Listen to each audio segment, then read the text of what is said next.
ഇതൊന്നും കാണാതെ പോകരുത്. ഷെയറും ചെയ്യണം. തെരുവുകുട്ടികൾക്ക് പാഠം പഠിപ്പിച്ച് ഒരു പെൺകുട്ടി. മുംബൈയിലെ കന്ദിവലി സ്റ്റേഷൻ സ്കൈവോക്കിൽ എല്ലാ വൈകുന്നേരങ്ങളിലും ഒരു പെൺകുട്ടിയെ കാണാം.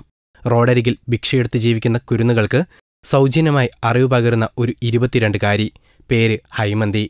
അക്ഷരം മാത്രമല്ല, കല, സാഹിത്യം, ആശയവിനിമയം എന്നിങ്ങനെ എല്ലാം തന്നെ അവൾ ആ കുരുന്നുകളിലേക്ക് പകരുന്നുണ്ട്. പരിസര പ്രദേശങ്ങളിലെ ചേരികളിലാണ് ഈ കുട്ടികൾ വസിക്കുന്നത്. വിദ്യാഭ്യാസത്തിനുള്ള അവകാശം അവർക്കുണ്ടെന്ന് ബോധ്യപ്പെടുത്താനും സ്കൂളിൽ ചേർക്കാൻ അവരെ പ്രാപ്തരാക്കാനും കൂടിയാണ് ഹൈമന്തിയുടെ ഈ ശ്രമം. 2018 മെയിലാണ് ഇതിനവൾ തുടക്കം കുറിക്കുന്നത്.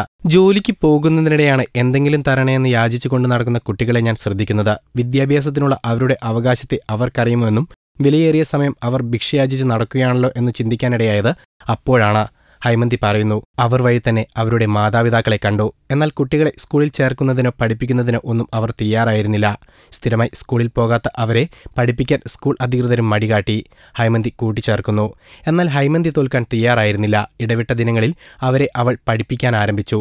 അവർക്കൊപ്പം 8 പേരടങ്ങുന്ന ഒരു NGO കൂട്ടായ്മയും ഈ യത്നത്തിന് പിന്നീട് കൂട്ടുപിടിച്ചു. ദിവസേന പഠനം കൂടാതെ ശനിയും ഞായറും നൃത്തവും പാട്ടും പഠിച്ചു. തെരുവു നാടകങ്ങൾ കണ്ടു. ആ 15 കുട്ടികളിൽ ഇന്ന് ഒരുപാട് മാറ്റങ്ങൾ വന്നു. വൃത്തിയായി വസ്ത്രം ധരിക്കാനും മുടി ചീകിയൊതുക്കാനും തുടങ്ങി. പേരെഴുതാനും കാര്യങ്ങളെ മനസ്സിലാക്കാനും തുടങ്ങി. അതെ, ഇന്ന് ഹൈമന്തി ഒരുപാട് സന്തോഷത്തിലാണ്. നാളെ ഇവരിൽ ചിലരെയെങ്കിലും സ്കൂളിൽ ചേർക്കാൻ കഴിയുമെന്ന വിശ്വാസം അവൾക്കുണ്ട്. അവർ പറഞ്ഞ വാക്കുകൾ ഇപ്പോഴും ഹൈമന്തിക്ക് ഓർമ്മയുണ്ട്.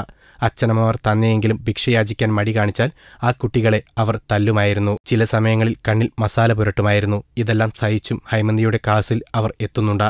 എല്ലാം മാറുന്ന നാളെയുടെ മാറ്റങ്ങൾക്കായി. നിങ്ങൾക്ക് ചുറ്റുമുള്ള വാർത്തകൾ ഞൊടിയിടയിൽ അറിയുന്നതിനായി ഈ ചാനൽ സബ്സ്ക്രൈബ് ചെയ്യുക. Media Blasters.